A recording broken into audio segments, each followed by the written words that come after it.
Assalamualaikum warahmatullahi wabarakatuh. Perkenalkan, saya Muhammad Nafal Muklis. Kali ini akan mempresentasikan hasil dari makalah individu saya yang berjudul Pengaruh Good Corporate Governance terhadap Manajemen Laba. Pertama, bab 1 pendahuluan.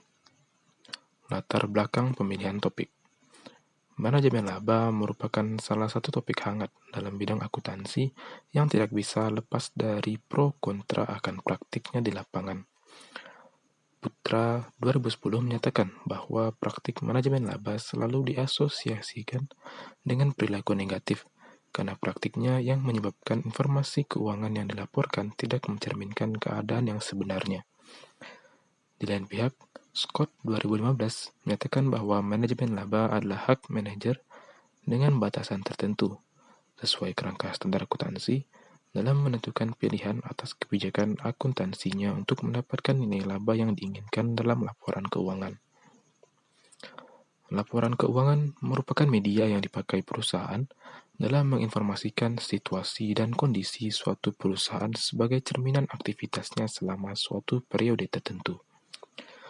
Dalam hal ini, stakeholder akan secara alami bekerja sama dengan perusahaan yang berkondisi yang baik, dan manajemen perusahaan akan berusaha sebaik mungkin agar perusahaan berjalan dengan baik atau terlihat dalam kondisi baik. Konflik keagenan dapat timbul antara manajemen atau agen dan stakeholder prinsipal sebagai perbedaan kepentingan yang berawal dari adanya asimetri informasi di antaranya. Kurniawansah 2018 mengatakan bahwa asimetri informasi antara manajer dan stakeholder atas informasi akuntansi atau laporan keuangan memberi kesempatan bagi manajer untuk menggunakan kebijakannya dalam menyiapkan dan melaporkan informasi akuntansi untuk keuntungan mereka sendiri atau perilaku oportunistik. Manajer sebagai pengelola perusahaan merupakan satu-satunya pihak yang menguasai seluruh informasi dalam penyusunan laporan keuangan, sedangkan stakeholder sebagai orang luar perusahaan dengan keterbatasan sumber dan akses dalam memperoleh informasi perusahaan akan sulit mempercayai informasi keuangan dari perusahaan tersebut. Prastiti 2013 menyatakan bahwa perilaku manajemen laba yang oportunis dapat diminimalisir dengan melakukan suatu mekanisme pengawasan atau monitoring dengan tujuan menyelaraskan berbagai kepentingan dalam perusahaan, yang mana ini kemudian disebut dengan corporate governance. Konsep corporate governance diajukan demi tercapainya pengelolaan perusahaan yang lebih transparan bagi semua pihak pengguna informasi dalam laporan keuangan. Prinsip Good Corporate Governance menekankan pentingnya pembentukan komite audit dan komisaris independen di setiap perusahaan untuk mengeliminasi asimetri informasi antara manajer dengan pihak-pihak lain. Topik Good Corporate Governance dan manajemen laba ini telah banyak dibahas oleh banyak peneliti sebelumnya, dan tentunya dengan hasil penemuan yang berbeda. Perbedaan hasil tersebut bisa saja disebabkan oleh berbagai faktor, seperti perbedaan sifat dan variabel yang diteliti, waktu penelitian yang berbeda, perbedaan peraturan penelitian, dan keberagaman dari metode yang digunakan. Dalam makalah ini, saya akan mencoba membahas mengenai pengaruh Good Corporate Governance, khususnya Dewan Komisaris Independen dan Komite Audit Independen terhadap manajemen laba. Berdasarkan latar belakang yang telah dipaparkan sebelumnya, dapat dibuat beberapa rumusan masalah. Yang pertama, apa itu teori keagenan atau agensi teori? 2. Apa itu manajemen laba? 3. Apa itu konsep Good Corporate Governance? 4. Bagaimana pengaruh Good Corporate Governance terhadap manajemen laba? Bab 2 pembahasan. 2.1 Teori keagenan atau agensi teori. Konsep corporate governance dapat dipahami dari perspektif hubungan keagenan. Jensen dan Meckling 1976 menyatakan bahwa hubungan keagenan adalah sebuah kontrak antara agen manajemen perusahaan dengan prinsipal pemegang saham, di mana prinsipal mendelegasikan pengambilan keputusan kepada agen. Konflik kepentingan antara prinsipal dan agen terjadi karena adanya kemungkinan bahwa agen tidak selalu berbuat sesuai dengan kepentingan terbaik prinsipal. Sebagai agen, manajemen secara moral bertanggung jawab untuk mengoptimalkan keuntungan para pemilik atau prinsipal. Namun di sisi lain, manajer juga mempunyai kepentingan dalam memaksimumkan kesejahteraan mereka sendiri. Seperti yang dijelaskan Eisenhardt 1989 dalam Prastiti, ia menyatakan bahwa teori keagenan menggunakan 3 asumsi sifat dasar manusia, yaitu pertama self-interest, yang cenderung mementingkan dirinya sendiri, 2 bounded rationality, yang cenderung bersikap secara rasional, dan 3 risk averse, yang cenderung menghindari resiko. Teori keagenan juga menjelaskan mengenai masalah asimetri informasi, di mana manajer sebagai agen atau pengelola perusahaan akan lebih banyak mengetahui informasi perusahaan dibandingkan pemegang saham atau prinsipal. Manajer sebagai agen berkewajiban memberikan sinyal mengenai kondisi perusahaan kepada pemilik atau prinsipal, namun ada kalanya informasi yang disampaikan itu tidak sesuai dengan kondisi perusahaan yang sebenarnya.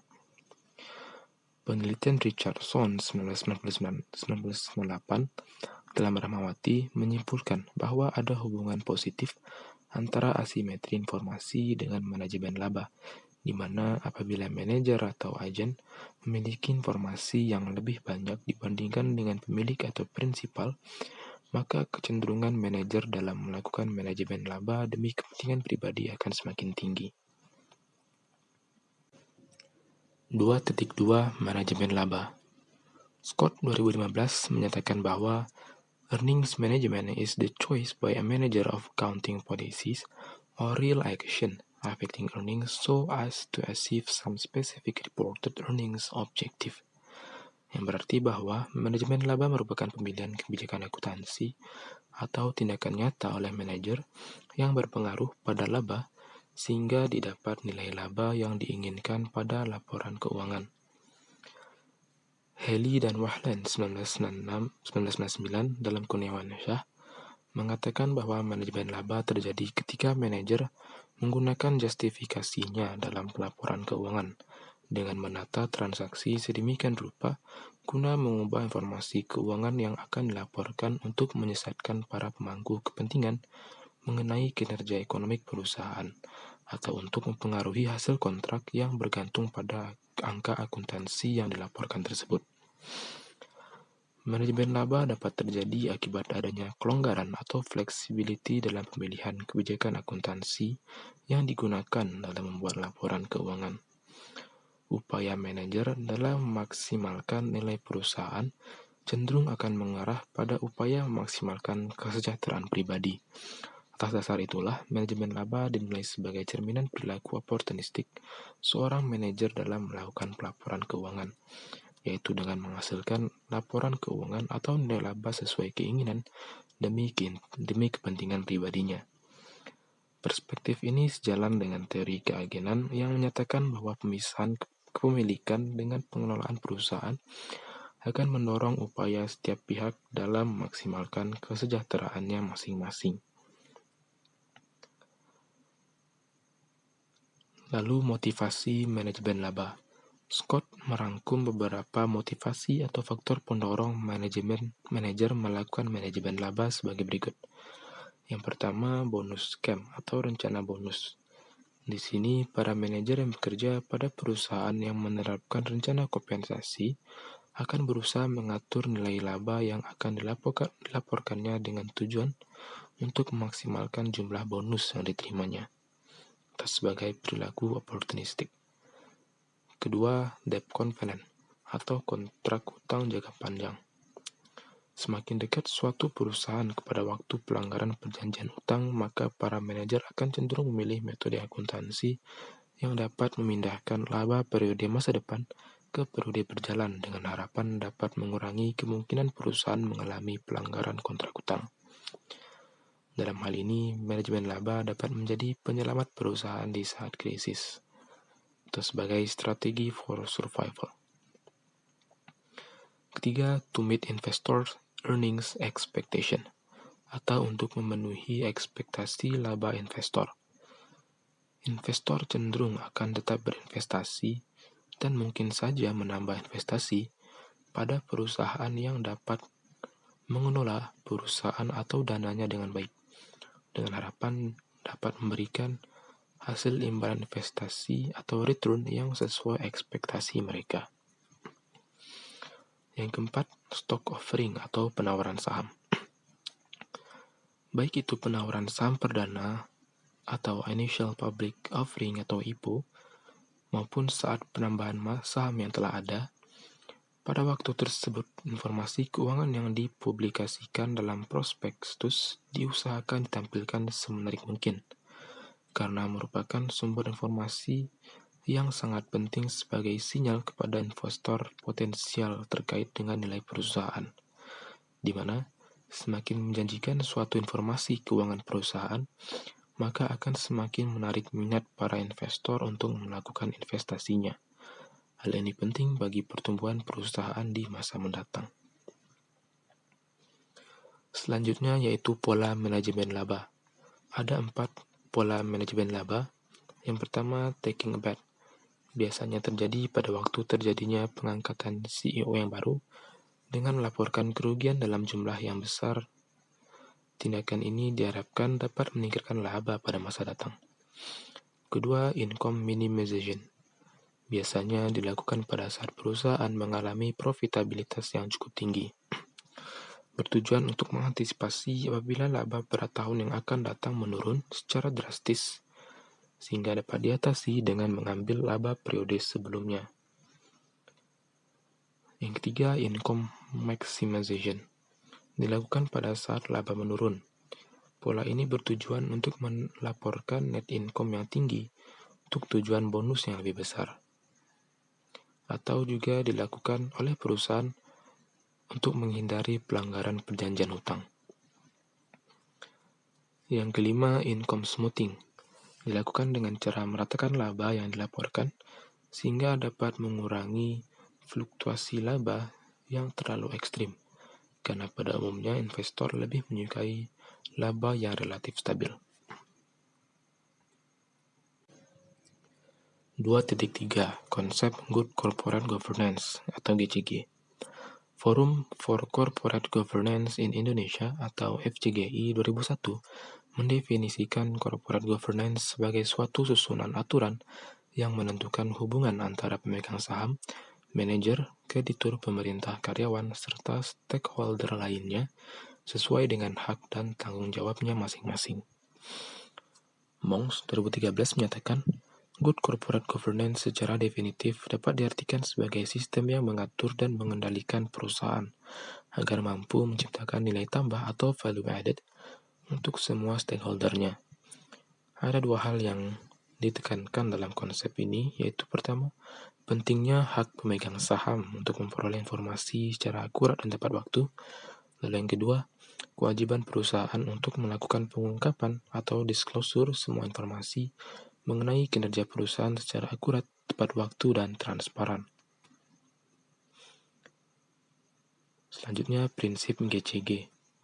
Ada 5 prinsip GCG ini. Yang pertama, transparansi, yaitu keterbukaan dalam melaksanakan proses pengambilan keputusan dan keterbukaan dalam mengemukakan informasi material dan relevan mengenai perusahaan.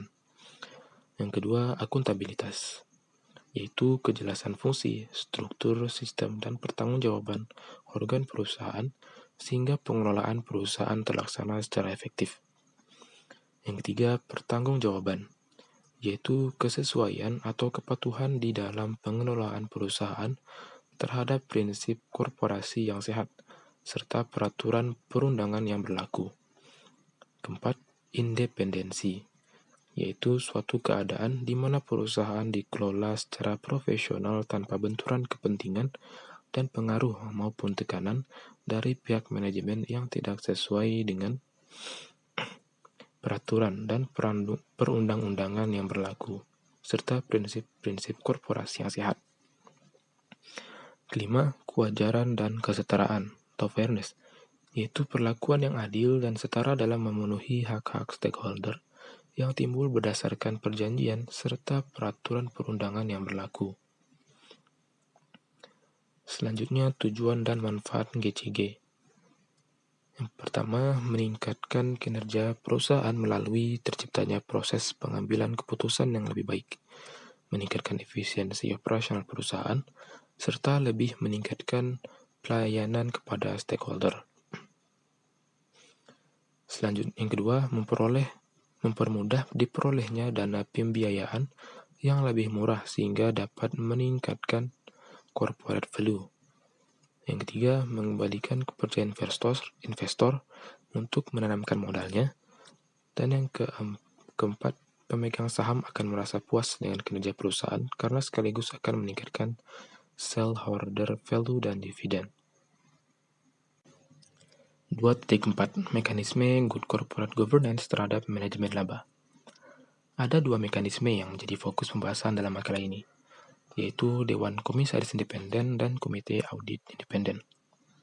Rahmawati 2013 menyatakan bahwa keberadaan Dewan Komisaris Independen dalam perusahaan berfungsi sebagai penyeimbang dalam proses pengambilan keputusan, guna memberikan perlindungan terhadap pemegang saham minoritas dan pihak-pihak lain yang terkait dengan perusahaan. Sedangkan peranan Komite Audit Independen diperlukan untuk meningkatkan kualitas informasi yang terdapat dalam laporan keuangan perusahaan sesuai dengan tugas-tugasnya, sehingga dapat mengurangi perilaku oportunistik yang dilakukan oleh para manajer. Yang pertama tadi Dewan Komisaris Independen. Salah satu cara yang dinilai paling efisien dalam rangka untuk meminimalisir terjadinya konflik kepentingan dan memastikan tercapainya tujuan perusahaan yang menguntungkan semua pihak adalah dengan adanya mekanisme pengendalian yang secara efektif mampu mengarahkan kegiatan operasional perusahaan, serta memiliki kemampuan untuk mengidentifikasi pihak-pihak yang mempunyai kepentingan yang berbeda. Mekanisme ini itu dikenal dengan nama Dewan Komisaris Independen. Dewan Komisaris Independen dipilih langsung oleh para pemegang saham dalam Rapat Umum Pemegang Saham atau RUPS. Dewan Komisaris Independen memiliki tugas untuk mengawasi manajer dalam melakukan tugasnya dalam melaporkan laporan keuangan dan untuk menjalankan dan menerapkan standar sistem Good Corporate Governance dalam perusahaan dengan baik dan benar. Rahmawati 2013 mengatakan bahwa Dewan Komisaris Independen adalah anggota Dewan Komisaris yang tidak memiliki hubungan keuangan, kepengurusan, kepemilikan saham dan atau hubungan keluarga dengan anggota Dewan Komisaris lainnya, direksi, dan atau pemegang saham, pengendali atau hubungan lain yang dapat mempengaruhi kemampuannya dalam bertindak independen.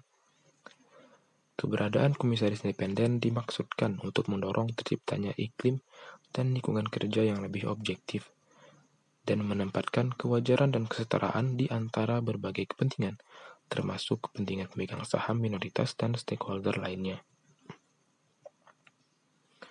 Dalam hal ini, penelitian yang dilakukan Rahmawati 2013 menunjukkan bahwa Dewan Komisaris Independen berpengaruh negatif terhadap manajemen laba, yang berarti bahwa peranannya dalam melakukan fungsi pengawasan terhadap operasional perusahaan telah memberikan kontribusi yang efektif terhadap hasil dari proses penyusunan laporan keuangan yang berkualitas atau meningkatkan kemungkinan terhindarnya dari kecurangan laporan keuangan, sehingga dapat membatasi praktik manajemen laba dalam perusahaan. Hasil ini konsisten dengan penelitian Nabila dan Zaljono 2013 serta Andayani 2010 yang mengatakan bahwa Dewan Komisaris berpengaruh negatif secara signifikan terhadap manajemen laba. Namun berbeda dengan hasil penelitian Yendrawati 2015, Taco Ilat 2016, serta Emilia dan Hernawati 2016, yang memperoleh bukti bahwa Dewan Komisaris Independen tidak berpengaruh terhadap manajemen laba. Mekanisme GCG terhadap manajemen laba yang kedua yaitu Komite Audit Independen. Komite audit adalah sekelompok orang yang dipilih oleh kelompok yang lebih besar untuk mengerjakan pekerjaan tertentu atau untuk melakukan tugas-tugas khusus, atau sejumlah anggota Dewan Komisaris perusahaan klien yang bertanggung jawab untuk membantu auditor dalam mempertahankan independensinya dari manajemen. Pamuji dan Triharti dalam Rahmawati mengatakan bahwa Komite Audit merupakan salah satu komponen Good Corporate Governance yang berperan penting dalam sistem pelaporan keuangan, yaitu dengan mengawasi partisipasi manajemen dan auditor independen dalam proses pelaporan keuangan. Keberadaan Komite Audit ini merupakan perangkat yang penting dalam penerapan tata kelola perusahaan yang baik. Namun, keberadaan Komite Audit ini saja belum cukup untuk menghindari perusahaan dari kasus-kasus keuangan, terutama kasus manajemen laba. Komite Audit ternyata juga membutuhkan independensi dan efektivitasnya dalam mengawasi proses pelaporan keuangan. Prastiti 2013 menyatakan bahwa Komite Audit bertugas membantu Dewan Komisaris untuk memonitor proses pelaporan keuangan oleh manajemen untuk meningkatkan kredibilitas laporan keuangan. Tugas Komite Audit secara ringkas meliputi 1. Menelaah kebijakan akuntansi yang diterapkan oleh perusahaan, 2. Menilai pengendalian internal, dan 3. Menelaah sistem pelaporan eksternal dan kepatuhan terhadap peraturan. Dalam hal ini, penelitian yang dilakukan Yendrawati 2015 memperoleh hasil bahwa Komite Audit Independen berpengaruh negatif terhadap manajemen laba, yang menunjukkan bahwa keberadaan Komite Audit Independen dalam perusahaan akan dapat mengurangi manajemen laba oleh manajer. Di lain pihak, Rahmawati 2013, Nabila dan Daljono 2013, serta Tacho dan Ilat 2016 memperoleh hasil yang berbeda, yaitu Komite Audit Independen tidak berpengaruh terhadap manajemen laba. Bab 3. Penutup. Kesimpulan. Yang pertama, teori keagenan menjelaskan bahwa manajemen laba timbul sebagai akibat dari adanya asimetri informasi dan perbedaan kepentingan antara pemilik perusahaan prinsipal dan manajer agen. Kedua, konsep Good Corporate Governance hadir sebagai solusi dari tindak manajemen laba yang oportunistik dengan memastikan bahwa manajer menjalankan tugasnya dengan baik dan membawa kesejahteraan kepada semua pihak yang berkepentingan. 3. Berdasarkan pemaparan sebelumnya, mekanisme GCG, yaitu Dewan Komisaris Independen dan Komite Audit Independen, terbukti berpengaruh negatif terhadap manajemen laba, yang berarti mekanisme tersebut mampu meminimalisir praktek manajemen laba dalam perusahaan. Saran bagi perusahaan-perusahaan di Indonesia agar dapat menjalankan Good Corporate Governance dengan efektif untuk dapat meminimalisir praktek manajemen laba dalam perusahaan, sehingga jalannya perusahaan akan bermanfaat bagi semua pihak yang berkepentingan. Baik, sekian presentasi dari saya. Apabila ada salah, saya mohon maaf. Wassalamualaikum warahmatullahi wabarakatuh.